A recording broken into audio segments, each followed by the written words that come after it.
भगवान शिव और भगवान विष्णु के बीच मित्रता। शिवा केशवपुरम गांव के लोग हमेशा झगड़ते रहते थे। उस गांव के आधे लोग भगवान विष्णु के भक्त थे और आधे लोग भगवान शिव के भक्त थे। उनके बीच हमेशा किसी न किसी तरह का संघर्ष चलता रहता था। भगवान विष्णु के भक्त कहते थे कि भगवान विष्णु महान हैं। शिव भक्त के भक्त कहते थे कि महाशिव सबसे महान हैं। इस प्रकार उनके बीच लगातार झगड़े होते रहते थे। अरे भद्रम, गांव में क्या स्थिति है? क्या हमारे सभी विष्णु भक्त ठीक हैं या नहीं? हाँ, सब ठीक हैं सर।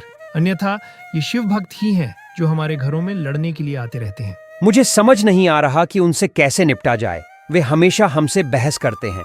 हमारे ईश्वर और उनके ईश्वर में बहुत अंतर है। हमारे भगवान विष्णु कितने महान हैं। मुझे आश्चर्य है कि वे यह कब समझेंगे। इस प्रकार विष्णु भक्त संघ के अध्यक्ष रंगैया अपने कर्मचारी से बात कर रहे थे।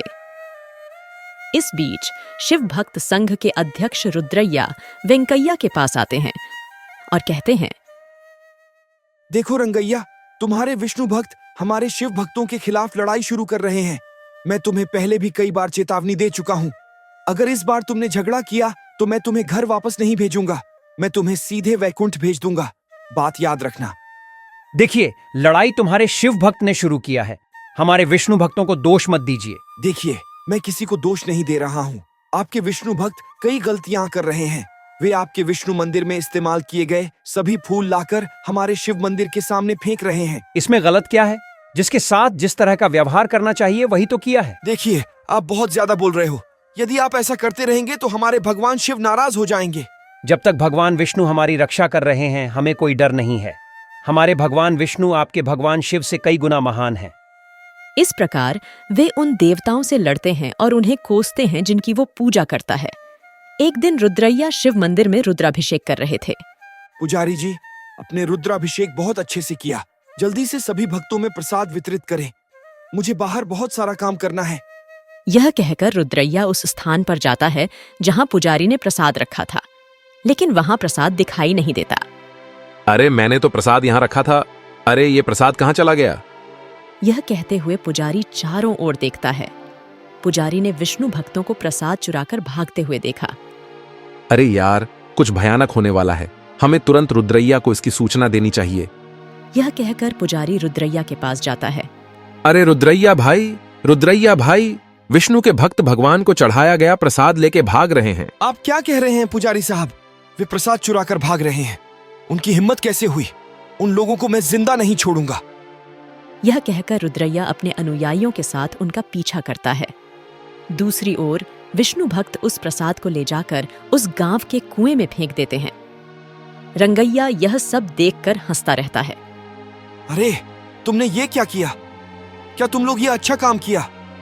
हमने सोचा कि भगवान को चढ़ाया गया प्रसाद 4 लोगों में बांट देना चाहिए, लेकिन आपने सारा प्रसाद लाकर तालाब में फेंक दिया। तुमने खाना बर्बाद कर दिया। हमने इसमें कुछ भी गलत नहीं किया। वास्तव में जिस क्षण आपने शिवलिंग पर भोजन चढ़ाया, भोजन बर्बाद हो गया। अब हमारे पास बर्बाद करने के लिए ये कुछ नया नहीं है। आप हमारे शिवैया को बहुत हल्के में ले रहे हो। हमारे भगवान शिव ने अपनी तीसरी आंख खोल दी है, बस इतना ही। तीसरी आंख? वो क्या है? आपके शिवैया के पास तो शरीर भी नहीं है। तीसरी आंख कहां से आते हैं? आप हर दिन किसी न किसी स्तंभ की पूजा करते हैं। उस स्तंभ के अंदर क्या है? क्या उसके पास कोई शक्ति है? अब भी कुछ भी ऐसा नहीं बचा है जिस पर काबू पाया जा सके। होश में आओ और हमारे महान भगवान विष्णु के चरण पकड़ो। तुम इतने अहंकार से कैसे बात कर रहे हो? तुम्हारा ईश्वर ईश्वर है और मेरा ईश्वर कुछ नहीं है। अब देखो हम क्या करते हैं। ऐसा सोचकर रुद्रैया अपने अनुयायियों से इस प्रकार बोलते हैं। उन्होंने हमारे शिव मंदिर से प्रसाद चुराकर तालाब में फेंक दिया। इस बार तुम विष्णु मंदिर जाओ और वहां से प्रसाद चुराकर तालाब में फेंक दो, तब जाकर हिसाब बराबर होगा। जब रुद्रैया ने यह कहा तो उसके अनुयायी भगवान विष्णु के मंदिर में घुस गए, वहां का प्रसाद ले लिया और उसे तालाब में फेंक दिया। तुम्हारी इतनी हिम्मत कि तुम मेरे विष्णु मंदिर से प्रसाद चुराकर तालाब में फेंक दोगे? क्या सचमुच तुम्हें कुछ समझ है? इसमें मेरा कोई गलती नहीं है।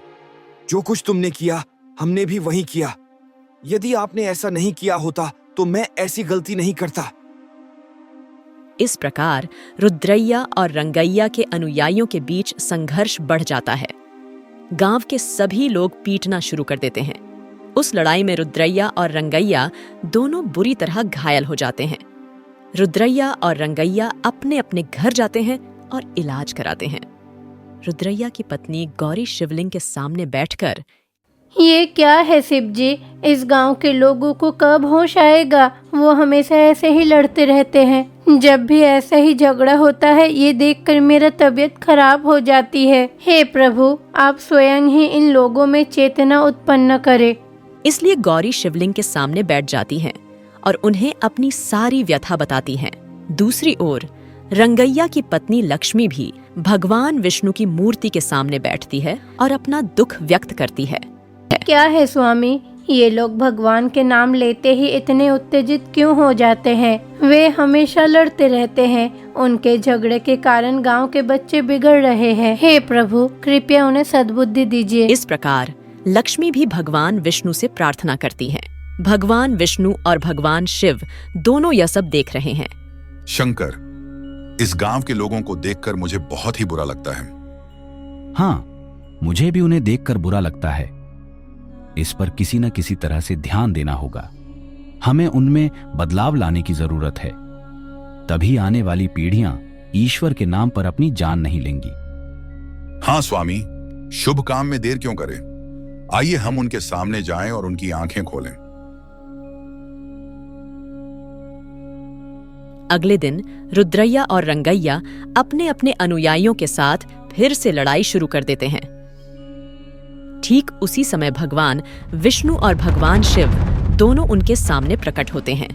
सभी शिव भक्त महाशिव के दर्शन करके बहुत प्रसन्न होते हैं। दूसरी ओर सभी विष्णु भक्त महाविष्णु को देखकर बहुत खुश होते हैं। हर हर महादेव, शंभो शंकरा।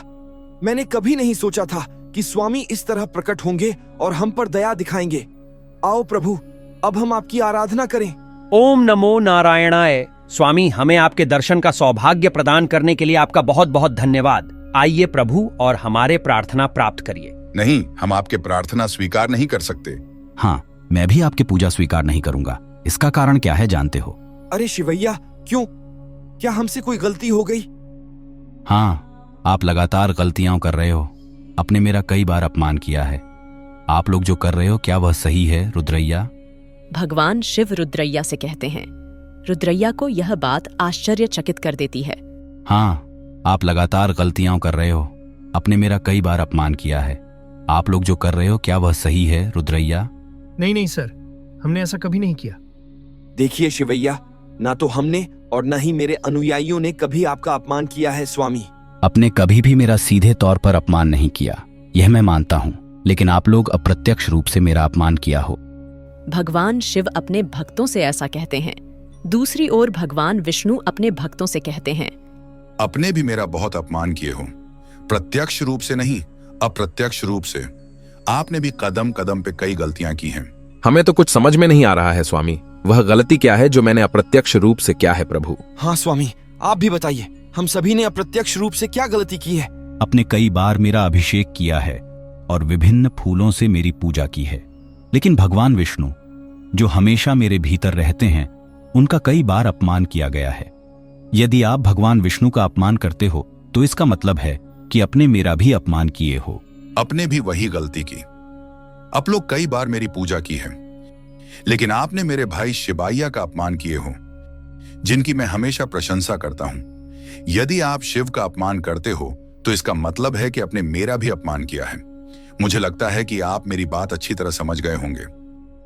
इस प्रकार भगवान शिव और भगवान विष्णु अपने भक्तों को उनके बीच के बंधन का पता बताते हैं। मैं समझ नहीं पा रहा हूँ कि आप क्या कह रहे हैं। आपके शब्दों से लगता है कि आप दोनों एक ही हो। हाँ, हम एक हैं। हम दोनों में कोई अंतर नहीं है। प्रिय विष्णु भक्तों, क्या आपने कभी भगवान रंगनाथ के दर्शन किए हैं? हाँ स्वामी, हम कई बार श्री रंगपट्टनम गए हैं और वहां रंगनाथ स्वामी के दर्शन किए हैं। क्या आप लोग भगवान रंगनाथ की मूर्ति देखी है? मैं हमेशा भगवान शिव की पूजा रंगनाथ के रूप में करता हूं।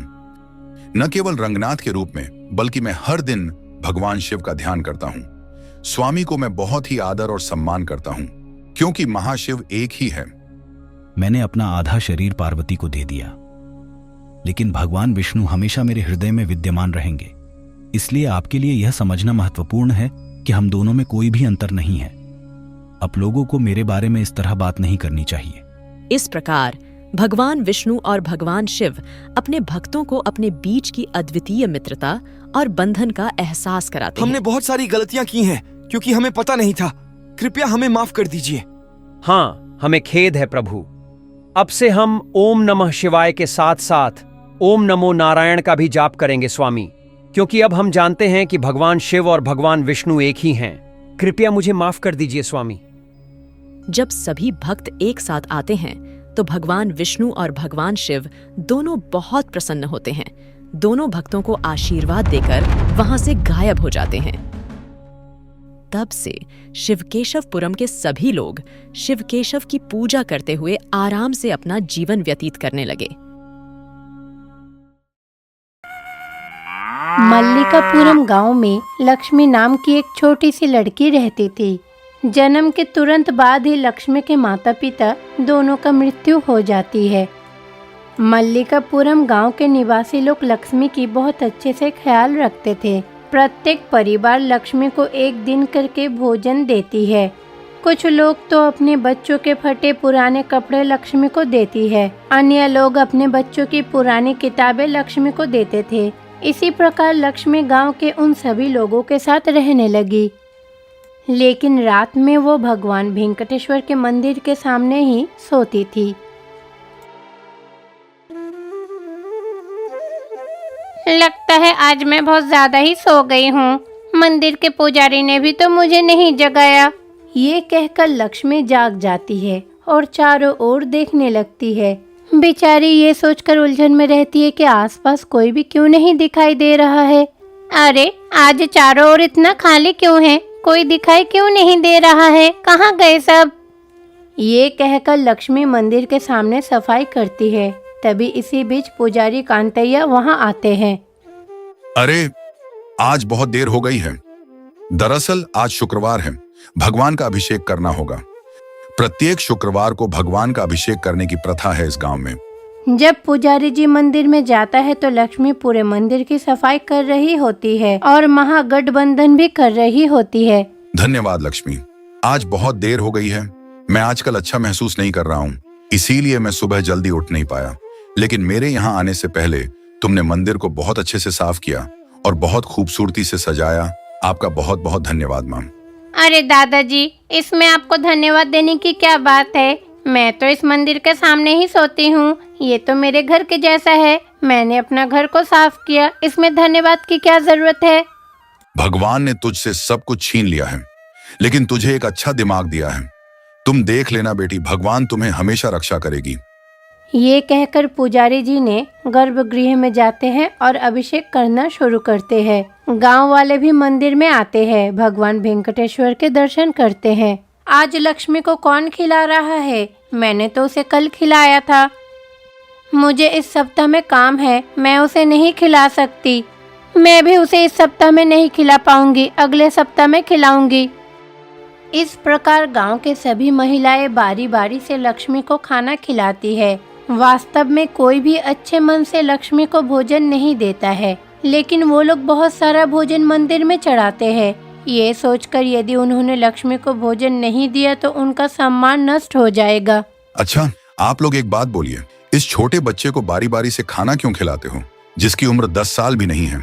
लेकिन ये बच्चा और कितना खा लेगी? अरे वह 4 निवाला से ज्यादा नहीं खा सकती। ऐसे बच्चे के प्रति आप लोगों का ऐसा व्यवहार उचित नहीं है। ये नैतिकता बताने के लिए अच्छा है, लेकिन इसका अभ्यास करना बहुत ही कठिन है। मुझे ये सब बातें बताने के बजाय आप स्वयं इस बच्चे का पालन पोषण क्यों नहीं करते? मुझे लक्ष्मी के पालन पोषण करने में कोई समस्या नहीं है, अन्यथा मैं एक बूढ़ा आदमी हूँ। मैं कल या परसों यहाँ से चला जाऊंगा। यदि मैंने लक्ष्मी को गोद लिया होता और फिर छोड़ दिया होता तो यह सब खत्म हो गया होता। गांव में हर कोई लक्ष्मी को कोसता है। अफवाह फैलाई गई कि जो भी लक्ष्मी को गोद लेगा उसकी जान चली जाएगी। मैं इस गांव के लोगों को अच्छी तरह जानता हूँ। इसी तरह कांतैया गांव में सबको बताता है। कुछ समय बाद सभी भक्त भगवान वेंकटेश्वर के दर्शन कर मंदिर से बाहर चले जाते हैं। दोपहर के 12 बज गए, लेकिन आज मंदिर में मुझे खाना देने के लिए कोई नहीं आया। शायद सब मुझे भूल गए हैं। ऐसा सोचकर लक्ष्मी भोजन की प्रतीक्षा करती है, लेकिन उस दिन कोई भी लक्ष्मी को भोजन नहीं देता है। लक्ष्मी, गांव वालों को तुमसे प्यार नहीं है माँ। एक समय था जब लोग तेरी अच्छे नाम के लिए तुझे सम्मान करते थे, लेकिन अब उनका पैसा उनके अच्छे नाम से अधिक महत्वपूर्ण हो गया है और कुछ मायने नहीं रखता है। चाहे तू कोई भी हो, मैं तेरे लिए मौजूद हूँ। मैं तुम्हें अपने घर ले चलूंगा। ये कहकर कांतैया लक्ष्मी को अपने घर ले जाता है। कांतैया का घर बहुत ही छोटा है, लेकिन घर के सामने बहुत सारी खाली जगह है। ये पूरी जगह मेरा है। मैंने यहाँ एक व्यक्ति के रहने के लिए एक छोटा सा घर बनाया है, क्योंकि मैं यहाँ अकेला हूँ। मेरे पास और कोई नहीं है, सिर्फ भगवान वेंकटेश्वर को छोड़कर। दादाजी, मेरे पास भी भगवान वेंकटेश्वर के अलावा और कोई नहीं है। इसी तरह कांतैया और लक्ष्मी बातें करते रहते हैं। कांतैया के पास ज्यादा पैसे नहीं थे। कांतैया लक्ष्मी को खाना खिलाने में असमर्थ है। अरे क्या हुआ लक्ष्मी, तुम कुछ सोच रही हो? दादाजी, आप भी गरीब है। आपके पास इस घर के अलावा कुछ भी नहीं है। आपके पास मुझे खिलाने के लिए पैसे नहीं है। मैं आपके ऊपर बोझ नहीं बनूंगी। अरे नहीं माँ, तुम मेरे लिए बोझ नहीं हो। मैं 2 रोटियों के बदले 1 रोटी खाऊंगा। मैं तुम्हें रोटी का एक और टुकड़ा भी दे दूंगा। आओ बेटी, जो हमारे पास है उसे बांटकर आरामदायक जीवन जिए। कांतैया ने लक्ष्मी से यही कहा। दूसरी ओर लक्ष्मी पैसा कमाने के बारे में सोचने लगती है। कांतैया दादाजी बहुत ही दयालु है, इसीलिए उन्होंने मुझे गोद लिया है। बेचारे तो मेरे वजह से ठीक से नहीं खा पाते हैं। अब मुझे ही कुछ करना होगा। जब लक्ष्मी ऐसा सोच रही थी, तभी कांतैया लक्ष्मी के पास जाते हैं और कहते हैं, बेटी लक्ष्मी, तुम घर पर रहो। मैं मंदिर जा रहा हूँ। मैं शाम 7 बजे के बाद घर आऊंगा। तब तक घर पर रहें और अपना ध्यान रखें। इतना कहकर कांतैया मंदिर के लिए निकल जाता है। तभी लक्ष्मी घर के सामने बैठी कुछ सोच रही है। इसी बीच एक आदमी लक्ष्मी के पास आते हैं। वो व्यक्ति बहुत ही सुंदर और लंबा है। उसका नाम रमन है। अरे बेटी, आप क्या सोच रहे हो? आप कौन हैं? कांतैया दादाजी तो घर पे नहीं हैं। उनसे अगर मिलना हो तो आपको मंदिर में जाना होगा। आप वहीं चले जाइए। अरे नहीं नहीं, मैं आपके लिए आया हूँ। आप दुखी हैं। मुझे बताइए, आपके दुख का कारण क्या है? जब रमन ये पूछता है तो लक्ष्मी उसे सारी बात बता देती है। वो ये भी कहती है कि उसे पैसा कमाना है। अरे बेटी, क्या यह खाली जगह आपकी है? हाँ, ये मेरा दादाजी का है। लेकिन बेटी, आप इस छोटी सी जगह में सब्जियां उगा सकते हैं, है ना? और आप उगाई गई सब्जियां बेचकर पैसा भी कमा सकते हैं। विचार तो अच्छा है, लेकिन मैं खेती नहीं जानती। इसके अलावा मेरा दादाजी भी बहुत बूढ़े हैं। वो कोई भी काम करने में असमर्थ है। देखो बेटी, मैं आपकी मदद करूंगा। आओ मिलकर खेती करते हैं। चलो इस जगह पर सब्जियां उगाते हैं। अच्छा बेटी, मुझे बताओ कि हमें किस तरह की सब्जियां उगानी चाहिए। चलो टमाटर उगाते हैं। किसी भी सब्जी को पकाने में टमाटर का होना बहुत ही जरूरी है। तो चलो टमाटर का फसल उगाते हैं। अब हम निश्चित रूप से बहुत सारा पैसा कमाएंगे। ठीक है बेटी, चलो ऐसा ही करते हैं। सबसे पहले आओ हम इन बेकार पौधों को हटाकर इस खाली जगह को साफ करें। इसी तरह वो दोनों मिलकर उस खाली जगह को साफ करते हैं। दोनों सारा दिन काम करके बहुत ही थके हुए होते हैं। मैं बहुत थक गया हूँ। मेरी पत्नी मेरा इंतजार कर रही है। मुझे अब जाना होगा बेटी। इसीलिए रमन दिन का काम खत्म करके घर चला जाता है। जैसे ही अंधेरा हो जाता है, कांतैया घर लौट आता है। अरे लक्ष्मी, तुमने पूरी जगह साफ कर दिया। बहुत ही अच्छा बेटी। दादाजी, मैं अपने दोस्त के साथ सब्जी उगाने के बारे में सोच रही हूँ, इसीलिए जगह को साफ किया है। हाँ माँ, तुमने बहुत अच्छा काम किया, लेकिन माँ सावधानी से काम करना, ठीक है? कांतैया ने लक्ष्मी से ये कहा।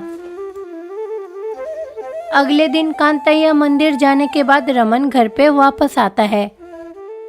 ये लो लक्ष्मी, मैं तुम्हारे लिए टमाटर के बीज लाया हूँ। आइए हम इस मिट्टी को जोतें और ये बीज बोएं। इसी तरह रमन और लक्ष्मी दोनों ही जमीन जोतते हैं। फिर उसके ऊपर बीज छिड़के जाते हैं। इसी तरह खेती शुरू करते हैं। वो दोनों मिलकर काम करते हैं।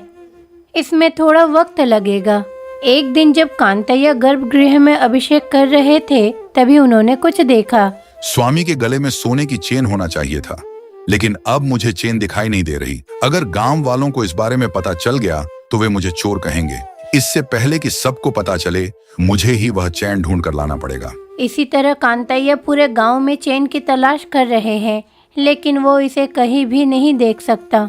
अगले दिन कांतैया अपने घर पर बैठा हुआ उस चैन के बारे में सोच रहा है। दूसरी ओर लक्ष्मी रमन का इंतजार कर रही है। रमन ठीक उसी समय घर पहुंचता है। लक्ष्मी और रमन अपने टमाटर की कटाई कर रहे हैं। बहुत बहुत धन्यवाद रमन, यदि आप ना होते तो ये टमाटर नहीं उगा पाते। जब लक्ष्मी रमन से ऐसे ही बात कर रही थी, तभी घर के अंदर से कांतैया बाहर आता है। वो रमन को देखता है। रमन अपने गले में भगवान वेंकटेश्वर के वो चेन पहना हुआ होता है। अरे, यह चेन हमारे भगवान वेंकटेश्वर की है। ऐसा लग रहा है कि ये चेन आपने ही चुराया है। आपको इतना साहस कहाँ से मिला कि आपने भगवान वेंकटेश्वर की चेन अपने गले में डाल ली? ये कहते हुए कांतैया एक छड़ी लेकर आता है और रमन को मारने की कोशिश करता है। कांतैया जैसे ही उसे छड़ी से मारता है, वो छड़ी टूट जाती है। फिर रमन अचानक भगवान वेंकटेश्वर स्वामी में बदल जाते हैं। कांतैया डर के मारे भगवान वेंकटेश्वर के चरणों में गिर पड़ता है। मुझे क्षमा करें स्वामी, मैंने आपको प्रहार किया। मुझे सच में पता नहीं था कि आप हो। इसमें आपकी कोई गलती नहीं है कन्हैया। मेरे प्रति अपार प्रेम ने आपको सफल बनाएगा। कोई फर्क नहीं पड़ता कि आपने मुझे प्रहार किया है। आपने अपना कर्तव्य निभाया है। मैं आप दोनों के प्रति आपके समर्पण के कारण आपकी सहायता करने आया हूँ। क्या आप सच में भगवान वेंकटेश्वर हैं? क्या आप इतने दिनों से मेरे साथ खेती कर रहे हैं? हाँ लक्ष्मी, मैंने ही आपकी मदद की थी। अब आप इन टमाटरों को बेचकर आराम से रह सकती हो।